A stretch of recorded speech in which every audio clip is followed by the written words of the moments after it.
aqui para mais um dia de caminhada de conquistas. Hoje eu quero falar com vocês sobre pavimente sua estrada com a visão de Deus.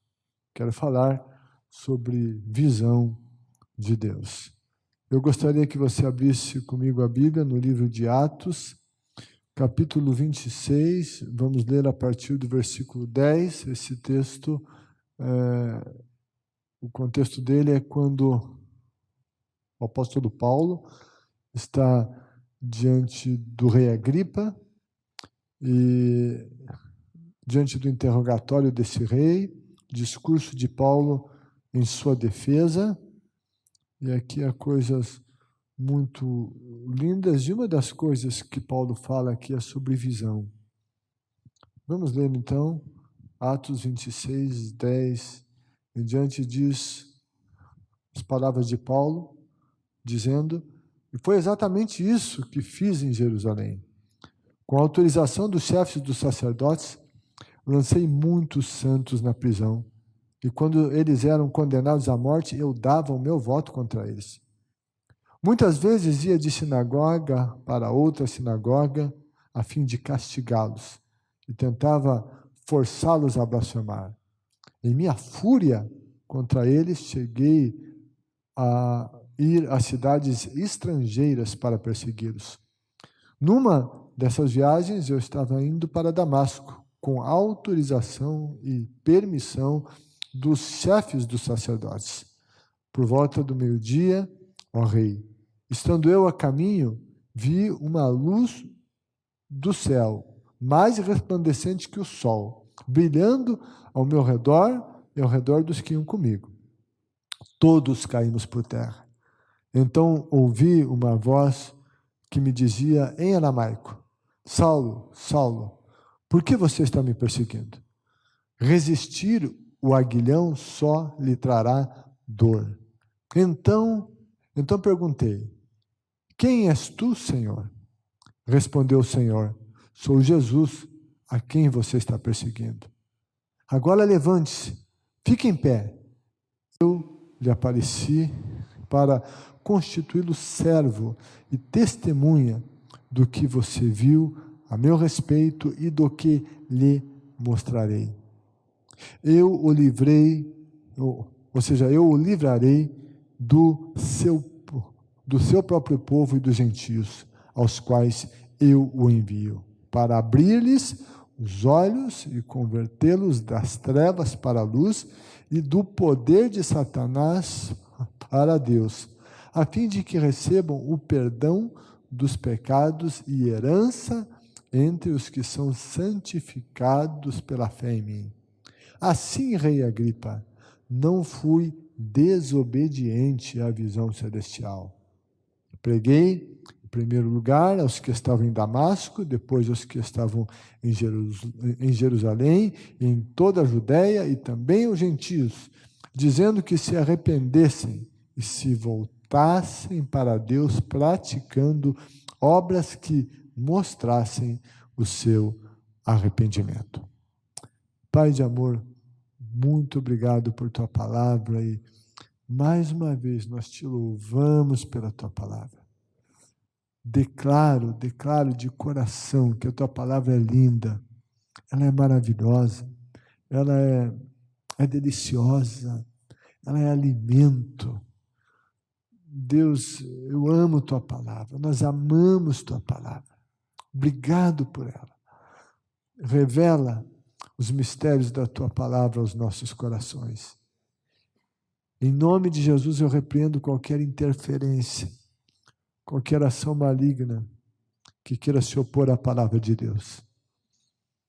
Em nome de Jesus, eu repreendo a qualquer espírito maligno.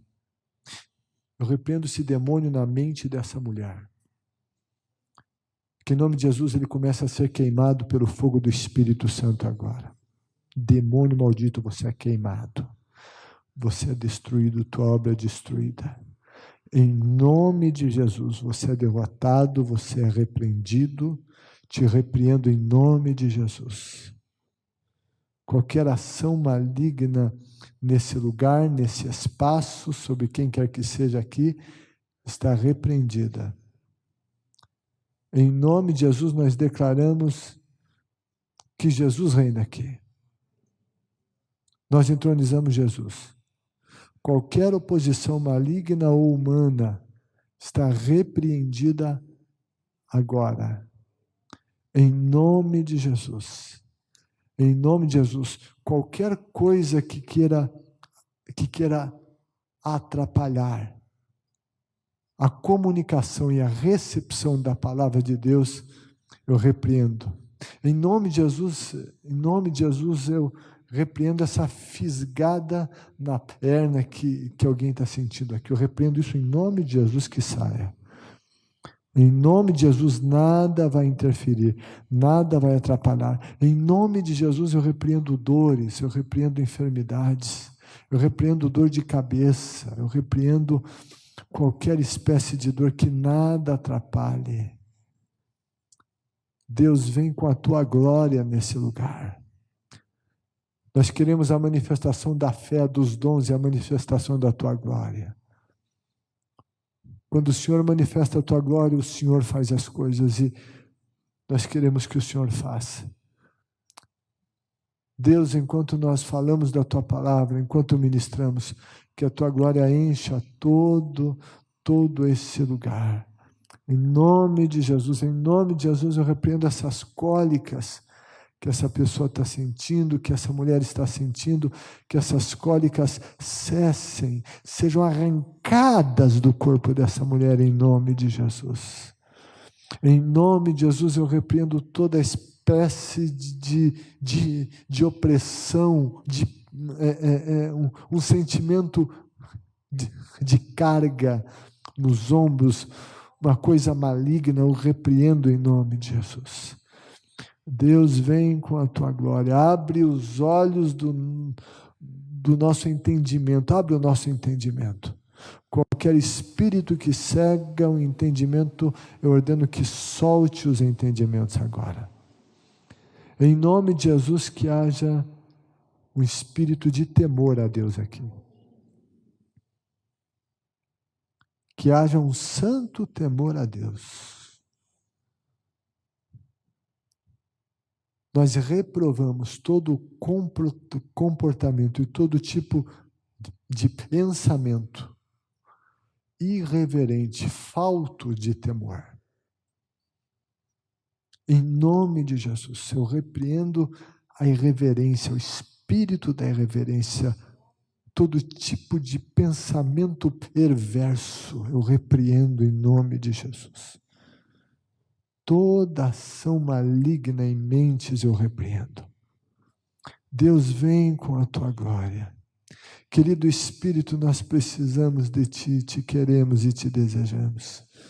Fala conosco, em nome de Jesus. Amém, amém. Amém? Vamos sentar na presença de Deus.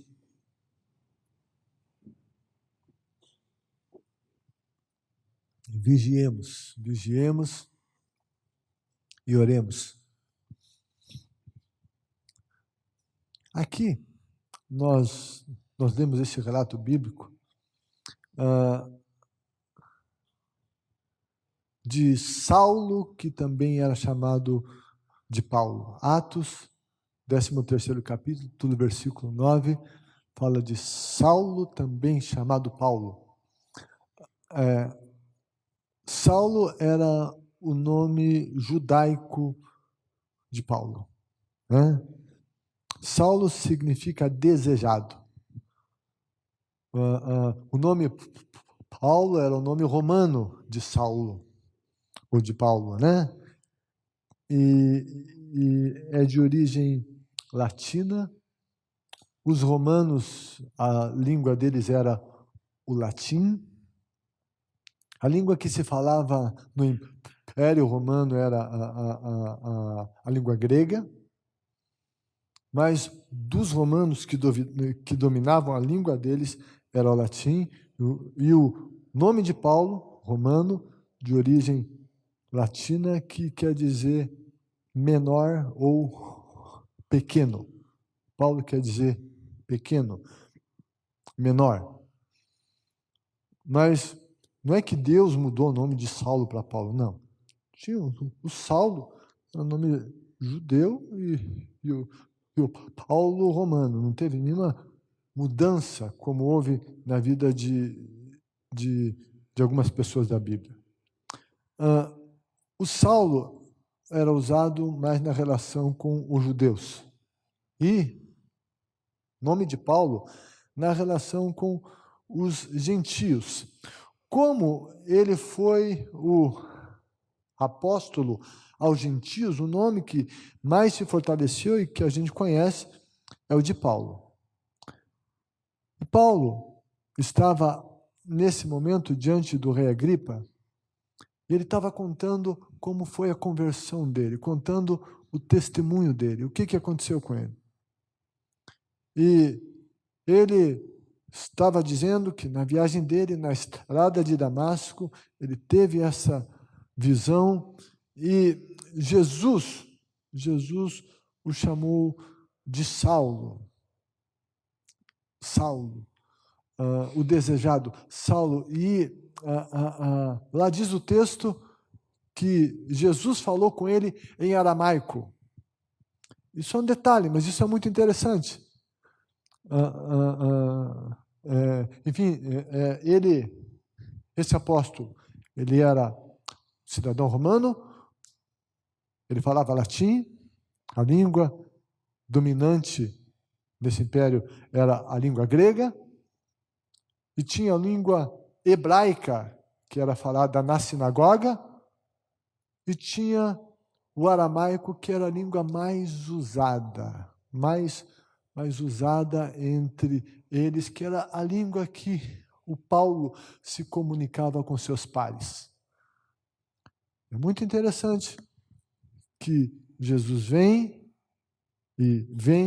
a ele e o chama de Saulo, o seu nome, da sua origem, fala com ele em aramaico. Isso tudo é sensibilidade de Jesus na comunicação dele com as pessoas. E eu olho para isso e eu fico pensando como a gente tem que aprender com Jesus. Às vezes a gente quer comunicar Jesus às outras pessoas usando uma linguagem que elas não entendem. A gente fala algumas coisas usando um vocabulário que é todo nosso e que não comunica nada para essas pessoas. E Jesus, ele sempre se contextualizando, falando a linguagem das pessoas. Quando ele foi ministrar às crianças, sabe, a Bíblia diz que ele os pegou no colo. Ele tinha sensibilidade. Jesus falava do jeito que as pessoas entendiam, sabe? Isso é comunicação. Comunicação não é o que eu falo, comunicação é o que tu entende. Eu li uma vez uma postagem que dizia assim: eu não tenho responsabilidade com o que os outros entendem, eu só tenho responsabilidade com aquilo que eu falo. Está errado. Eu tenho responsabilidade com o que o outro entende, sim. Se eu quero comunicar, não adianta eu falar alguma coisa que o outro não entenda. Mas Jesus sempre comunicou de maneira que os seus interlocutores conseguissem entendê-lo. Ele fala aqui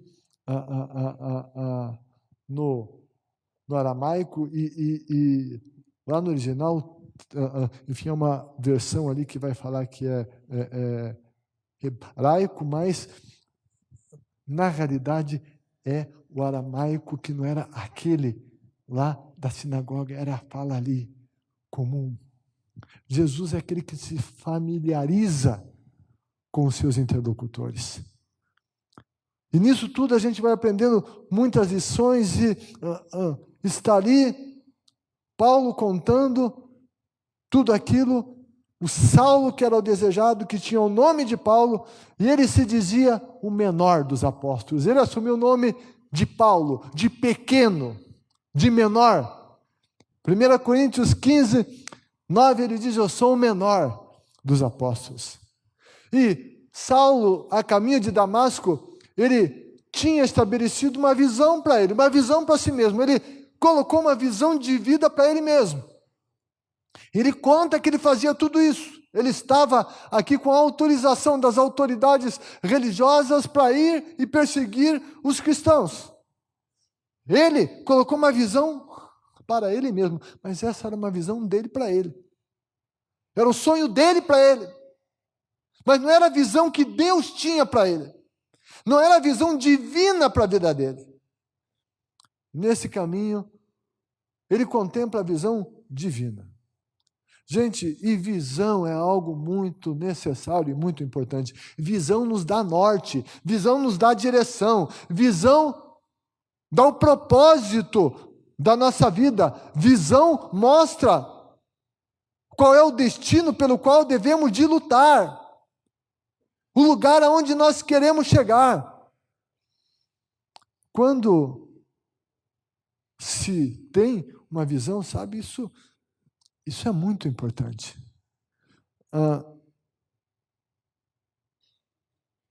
Aqui,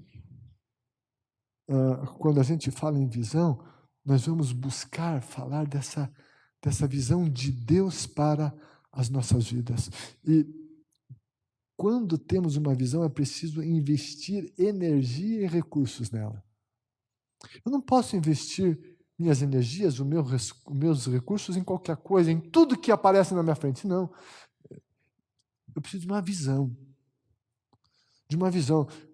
Quando a gente não tem uma visão, é complicado. Aqueles que não têm uma visão não sabem aonde querem chegar e, assim, não chegarão a lugar algum. Quando não se sabe onde vamos chegar, queremos chegar, não chegamos. Um filósofo romano, contemporâneo de Jesus, inclusive, chamado Ênica, ele disse: se um homem não sabe a que porto se dirige, nem um vento lhe será favorável. Se um homem não sabe a que porto se dirige, nem um vento lhe será favorável. Todo vento vai lhe parecer contra. Portanto, ter visão é uma necessidade. Sobretudo, para aqueles que desejam ter uma caminhada de conquista. A visão nos energiza. A visão dá sentido para a nossa vida.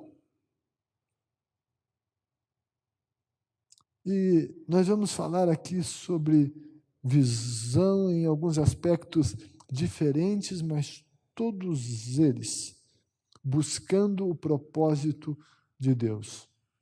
Eu quero falar com vocês hoje sobre a visão de nós mesmos diante de Deus, a visão da eternidade e a visão para a nossa vida terrena. Está aqui o Paulo. Ele tinha uma visão de si mesmo.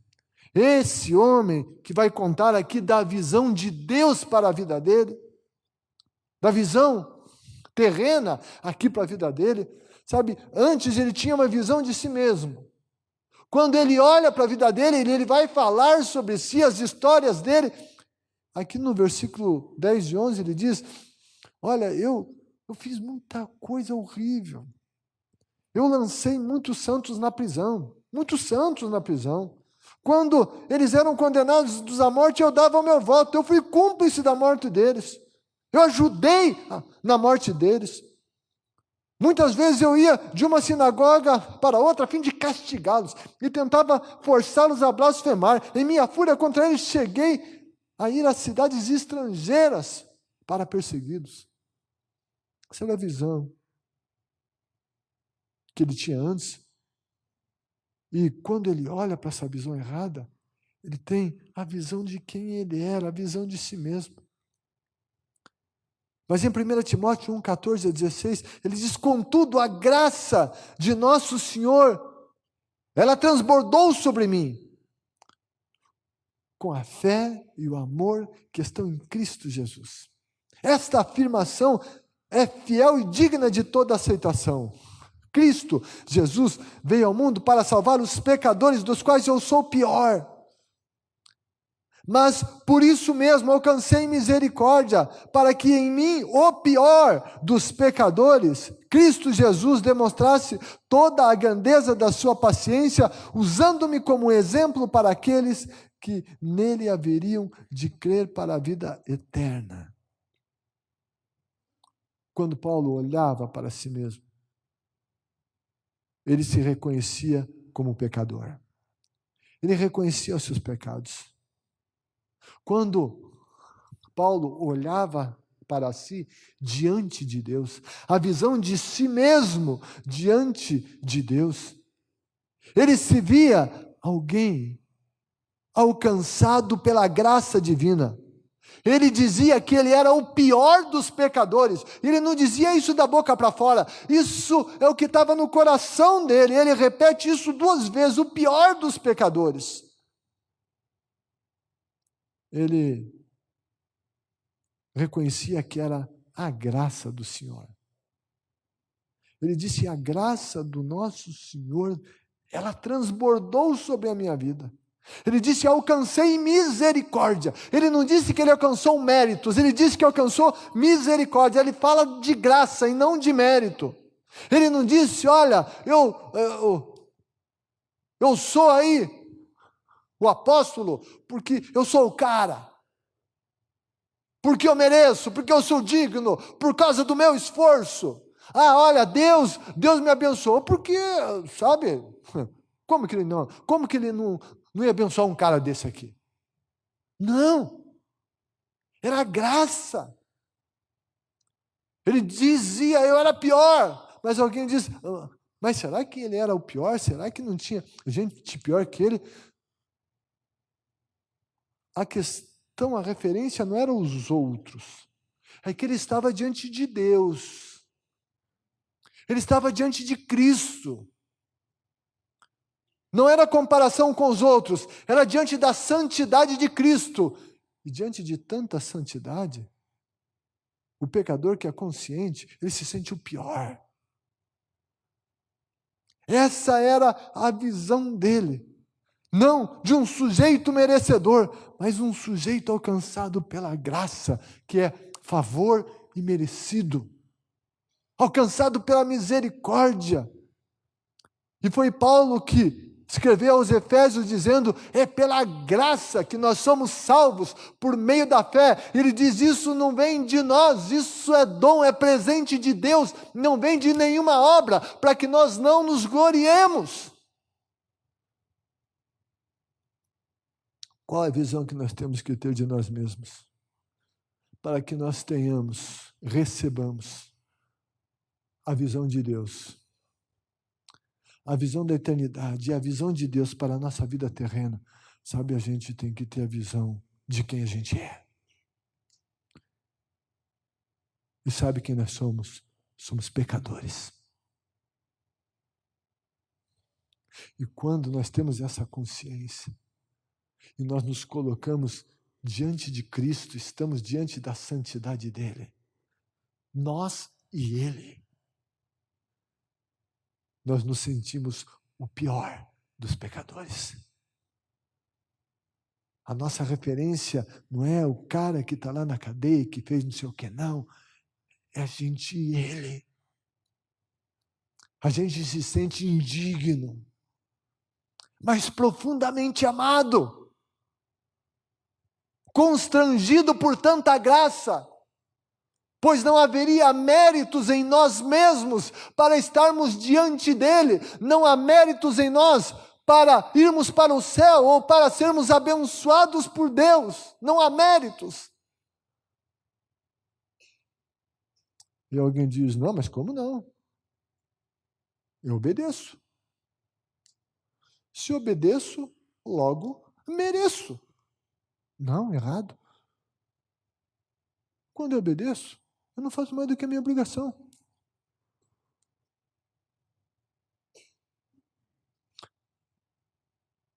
A obediência não me torna merecedor de favor. Favor continua sendo favor. A obediência não me torna merecedor da graça nem da misericórdia divina. Não. A obediência simplesmente me coloca em lugares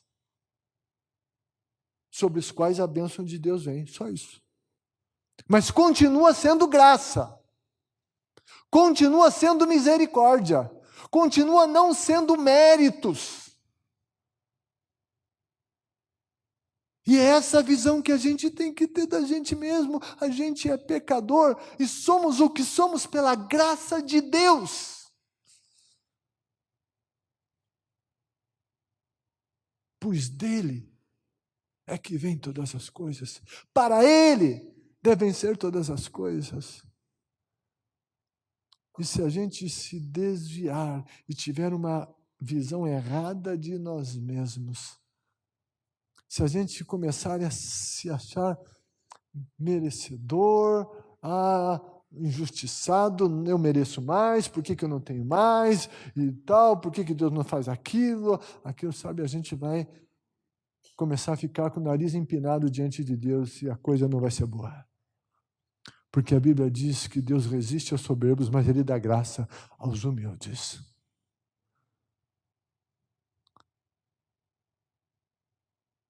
Nós precisamos entender que somos pecadores. Por causa da graça, não somos pecadores perdidos, somos pecadores remidos. Nós somos pecadores. Alguém diz, não, mas ei, eu tenho que saber quem eu sou em Cristo, minha identidade em Cristo. Eu tenho que fazer uso da autoridade que eu tenho em Cristo. Sim, claro que tem. Mas a nossa identidade em Cristo, como filhos de Deus, aceitos, amados, é por causa da graça derramada sobre esse pecador. A autoridade que eu tenho em Cristo Jesus e no nome de Jesus, a autoridade que eu devo assumir no mundo espiritual, é por causa da graça. Não de méritos meus. A visão de nós mesmos. Para que tenhamos a visão de Deus para a nossa vida, em primeiro lugar, temos que ter essa visão de nós mesmos diante de Deus. De pecadores alcançados pela graça. De gente que Jesus ama. Que ama apesar de nós. A visão de nós mesmos. A segunda visão que a gente precisa ter para pavimentar a nossa estrada para uma caminhada de conquistas. É a visão da eternidade como um propósito maior. Paulo era muito consciente disso. E ele escreveu aos Coríntios, capítulo 15, versículo 19, e ele disse, se é somente para esta vida que temos esperança em Cristo, somos de todos os homens os mais dignos de compaixão.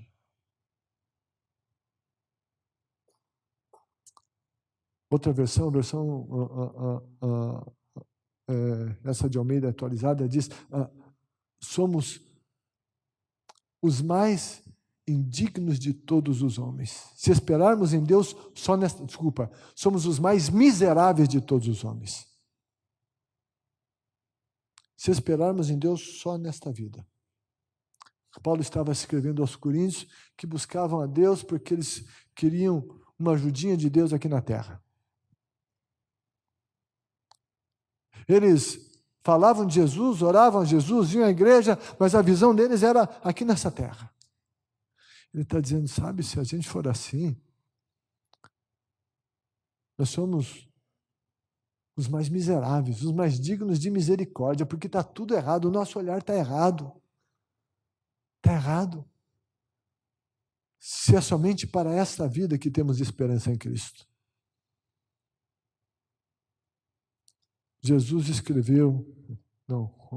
Marcos escreveu o que Jesus disse, capítulo 8, versículo 36, ele diz, pois o que adianta o homem ganhar o mundo inteiro e perder a sua alma? O que adianta o homem ganhar o mundo inteiro e perder a sua alma? E é desse versículo que vem a nossa máxima, que dizemos que mais vale uma alma do que o mundo inteiro. Pois, do que adianta o homem ganhar o mundo e perder a sua alma? Paulo, Espírito Santo por meio de Paulo alerta isso, Jesus alerta isso, Jesus contou a história do homem que teve uma grande colheita, construiu celeiros, encheu os celeiros. Ele disse: alma, come, bebe, regala-te, porque tens muitos bens para muitos anos. E daí Jesus disse, naquela história contando: ei, você é louco, pois essa noite vão pedir a tua alma. Essa noite vão pedir a tua alma. O teu olhar só está aqui na terra, você só está pensando nisso. Você não está olhando na eternidade, você não tem visão da eternidade. Jesus ensinou com isso que quem não tem visão da eternidade está louco. Quem não olha para a eternidade, quem não compreende e não considera que a vida aqui é extremamente curta e que essa vida que é curta decidirá a nossa eternidade, quem não considera isso, o adjetivo de Cristo para essa pessoa é que ela é louca. É loucura não ter a visão da eternidade.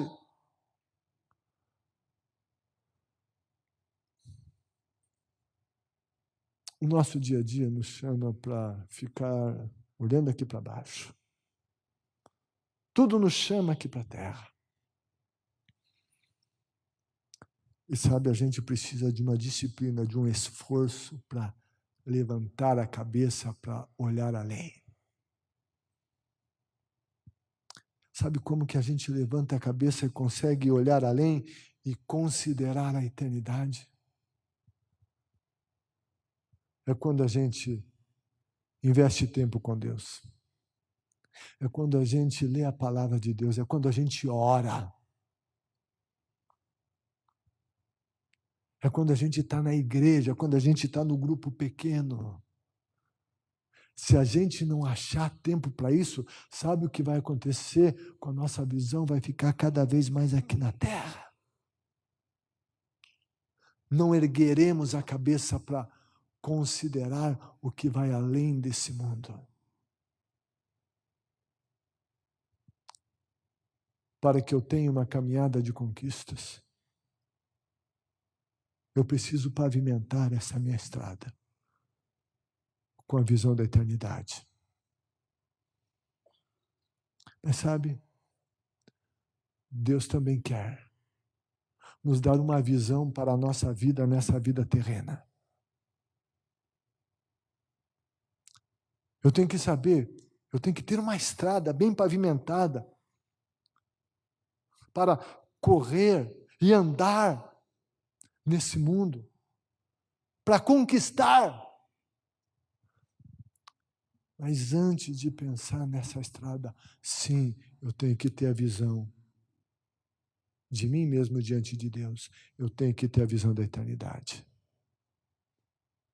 E então, sabe, quando eu considero a eternidade como propósito maior, a vida que eu vivo aqui na terra, eu a vivo com mais responsabilidade e de maneira mais consequente. Eu vivo na terra de olho no céu. Eu vivo na terra com a consciência de que o que eu faço aqui na terra reflete na eternidade. Então, para que essa minha vivência na terra tenha uma boa caminhada, eu preciso ter essa visão e então eu posso receber dele a visão que ele tem para a minha vida aqui na terra. O apóstolo Paulo, diante da visão na estrada de Damasco, ele cai, ele é quebrado, ele é quebrantado, ele se rende àquele cara orgulhoso, prepotente, cheio de si, com as cartas, com autorização, com autoridade para fazer o que ele queria fazer, ele cai. E é lá no chão que Jesus fala com ele.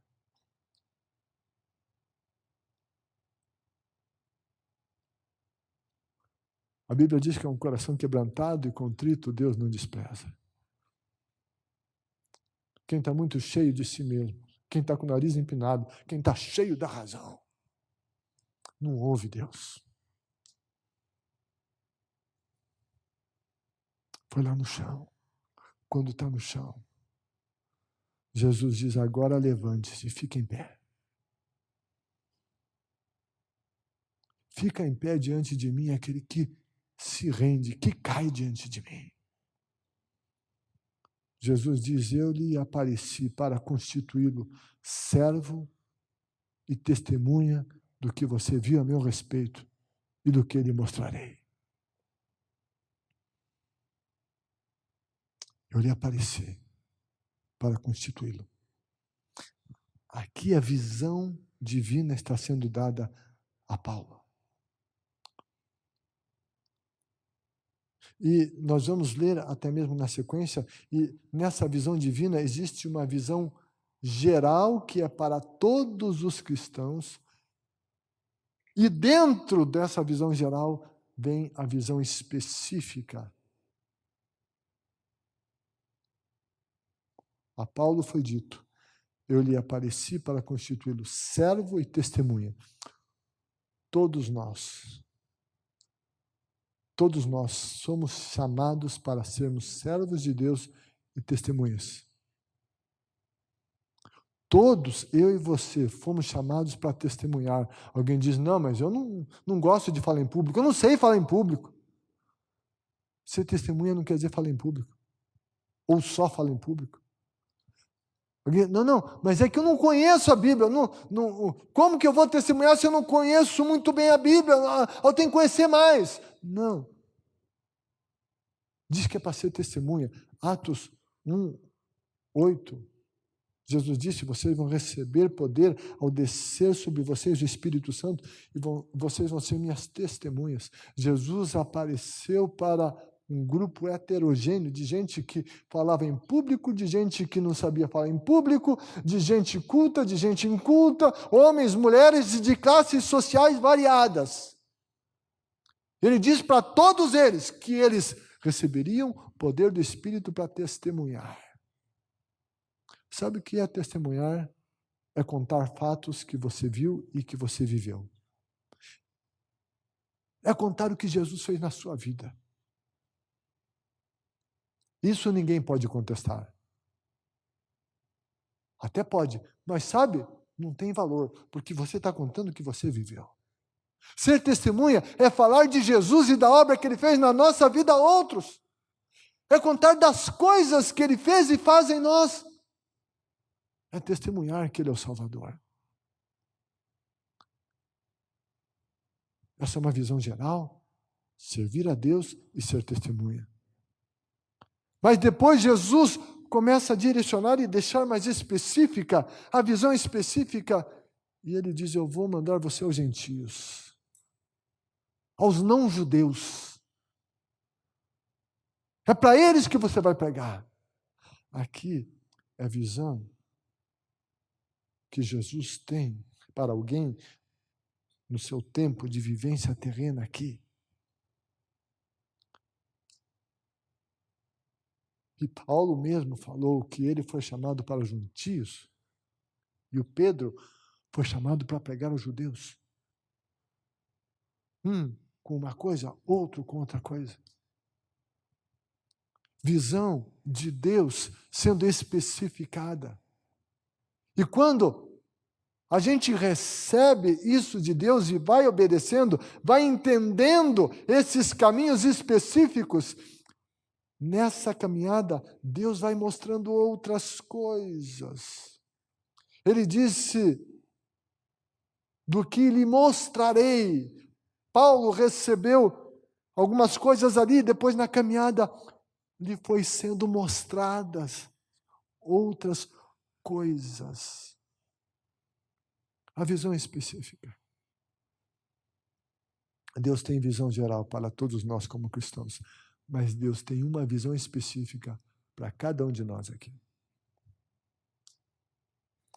Não existe ninguém nesse lugar que Deus não tenha uma visão para viver, para seguir, para perseguir nos dias de existência desta terra. Você está incluído nisso. Deus tem um propósito, Deus tem uma visão para você. E é necessário que você a conheça. Pois se você não sabe onde chegar, você nunca vai chegar. E Deus quer que nós conheçamos esta visão.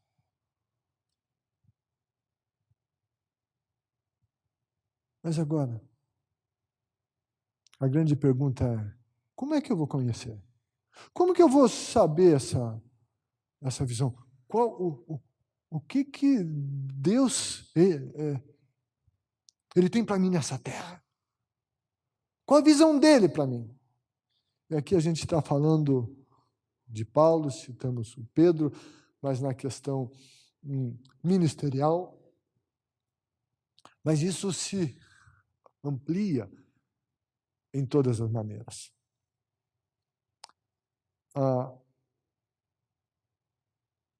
O Paulo, ele tinha essa visão dele, o sonho dele para ele mesmo, mas não era o sonho de Deus para ele. Ele estava fora da vontade de Deus. Tem muita literatura de autoajuda que diz, realize seus sonhos. Aprenda como realizar os seus sonhos. Lute pelos seus sonhos. Eu não estou dizendo que é errado sonhar. A Bíblia diz que o coração do homem ele pode fazer planos, mas que a resposta certa vem da boca de Deus. Com isso, a Bíblia nos instrui, olha, você tem um sonho? Coloca diante de Deus, veja se isso tem a ver com Ele. Veja se esse sonho que você está sonhando nasceu só de você mesmo ou se tem a ver com Deus. Porque se não tiver a ver com Deus, não é coisa boa. O Paulo tinha o sonho dele. Ele lutava pelo sonho dele, que era dizimar os cristãos. Mas não era o que Deus tinha. Ele tinha que receber de Deus o que Deus tinha para ele. O que Deus tinha para ele. E sabe, quando a gente vive, está lutando por sonhos que não são os sonhos de Deus, nós nos machucamos. Aqui, nós vemos aqui essa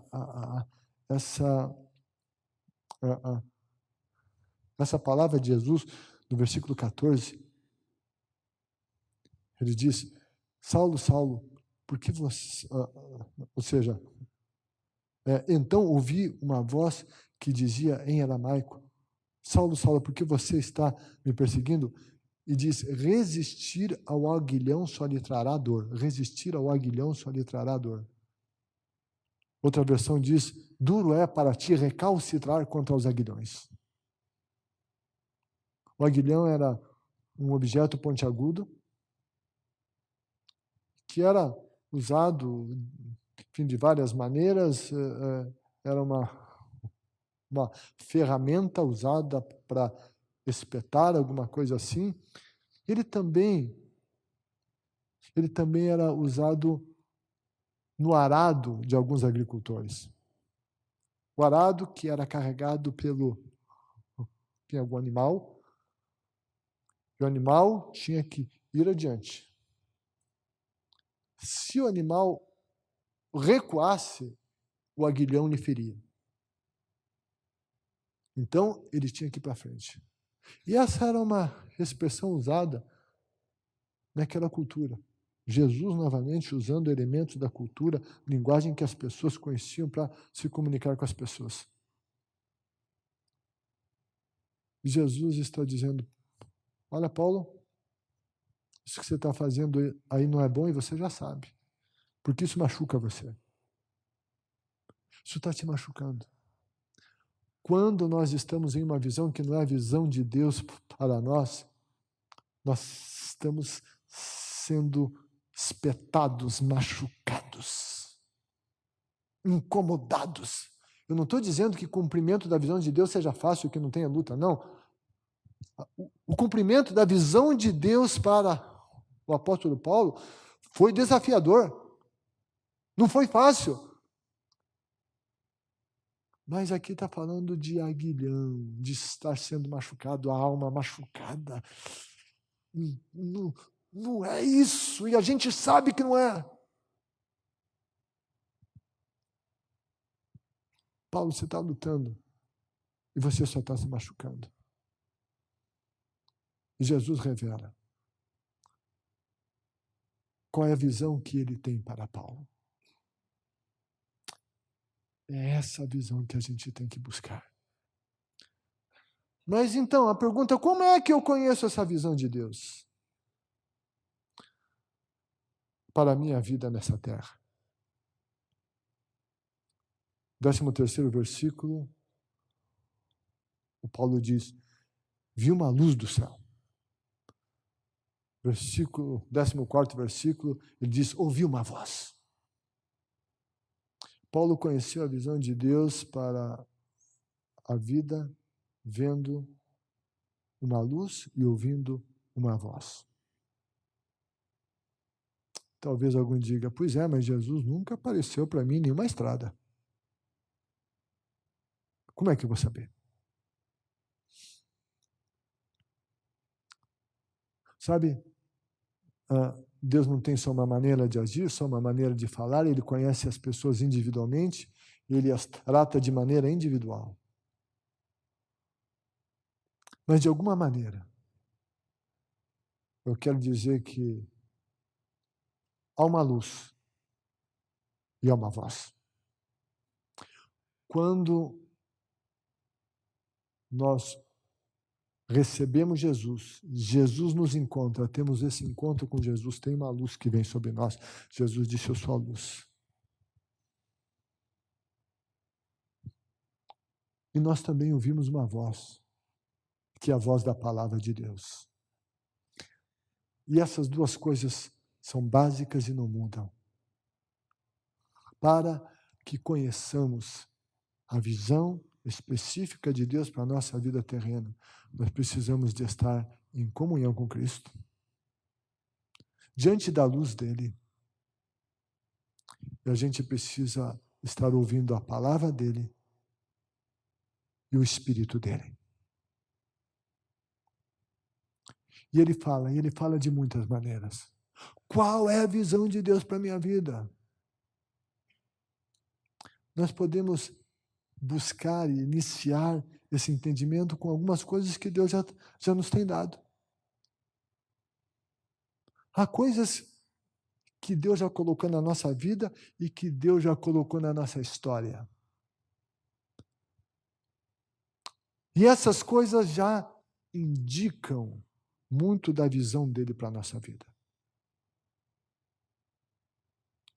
Quais são as habilidades que Deus te deu? E a história da sua vida qual é? Aos 80 anos de idade, Deus chama Moisés a partir de uma sarça que queimava. Deus o chama para ser um grande líder. Deus o chama para ser o maior escritor do Antigo Testamento. Aos 80 anos. Mas antes teve uma história. Teve habilidades desenvolvidas. Ele foi instruído nas melhores universidades do Egito. Ele aprendeu cultura, ele aprendeu a escrever. Ele aprendeu sobre liderança, ele estava no palácio. Habilidades que foram desenvolvidas. História de vida que foi ali colocada. Isso já dá um indício do propósito de Deus para a nossa vida nessa terra, da visão que Ele tem para nós nesta terra. E cada um de nós tem. Mas alguém diz, pois é, mas é o Moisés, é o Paulo. Ah, quem sabe alguma senhora diga, mas o que eu tenho? Olha, enfim, a minha vida foi cuidar da minha casa e dos meus filhos. Foi só isso que eu fiz. Ei, só isso? Só? Você cuidou de vidas. Não chama isso de só.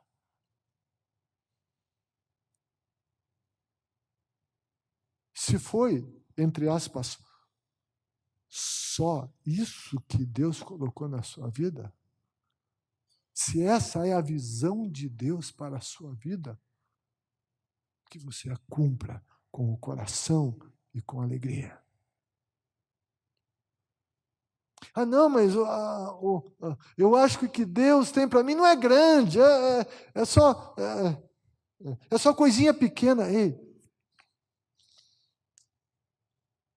tudo que Deus tem para a vida de alguém é grande, porque Deus é um Deus grande.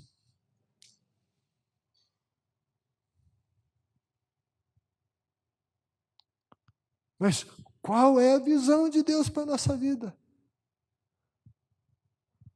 E quando essa visão começa a ser revelada, começa a ser colocada na nossa vida, aí não vamos fugir dela.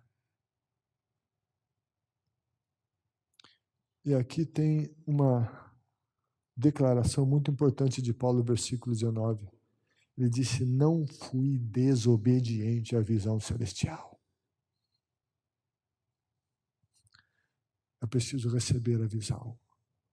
Eu preciso ser obediente. Então, ok, quais são as nossas habilidades? Ah, não, mas o meu sonho era esse aí, mas meu sonho a gente já viu que sabe, o sonho de Deus para nós é melhor do que o nosso sonho. Vontade de Deus é melhor, ela é que é boa, agradável e perfeita. É o que Ele quer. E o que Ele quer é e sempre será o melhor. Não adiantaria nada no caso, eu querer ser médico. Não, meu sonho é ser médico, Deus vai ter que me ajudar. Vou ler o livro lá como é que eu faço para realizar o meu sonho, tal. Ei, não é o que Deus tem para mim. Eu vou estar sendo espetado por aguilhões. Só vou me machucar na vida. Não posso nem ver agulha, que eu já começo a tremer. Não gosto de ver sangue. Ah, não, mas é que. Ah, não, mas é legal ser médico. Ei, não tem a ver comigo. Tem que olhar para a minha vida.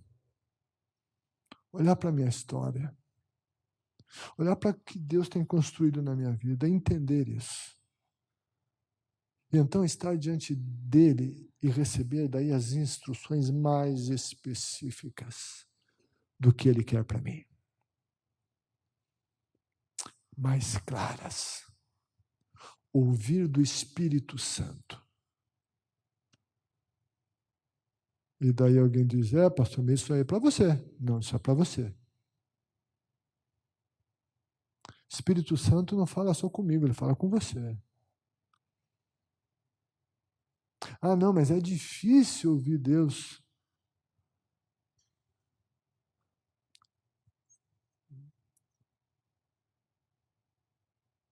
Se não for fácil, e pode não ser fácil, e essa dificuldade não é porque Deus é difícil de falar, é porque a gente tem dificuldade de ouvi-lo, ou talvez não queira ouvi-lo. Ou quem sabe até ele já falou e a gente fez de conta que não ouviu. Ou ele já disse e não é da nossa vontade. Mas é claro que para ouvi-lo tem que estar diante dele. Tem que ter comunhão com Ele. Mas Ele fala. Ele tem algo a dizer a você, sabe? Eu não vou dizer que Deus não use outras pessoas para falar conosco, como usa. Mas sabe, a gente tem que estar ali diante dele e a gente buscar ouvi-lo. O que é que Deus já nos falou? O que é que Deus já nos tem dito?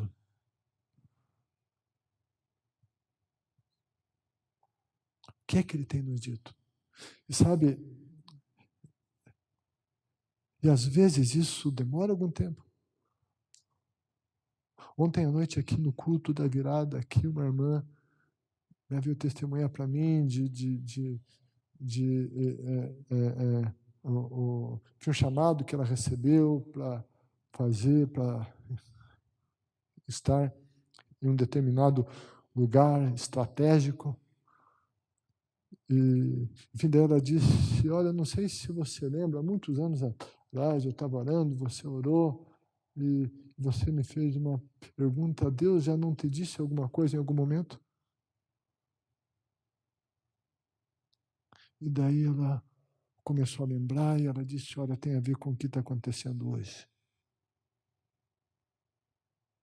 Deus tem alguma coisa para você, especial só para você.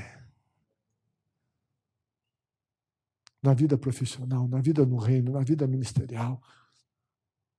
E tudo tem que ser para a glória dele. Tudo para a glória dele. Tudo com foco nele. Ele tem algo para você.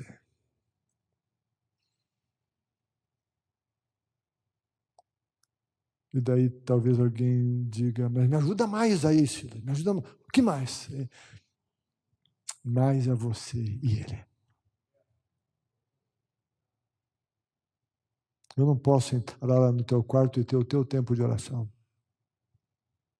Eu não posso fazer o teu jejum.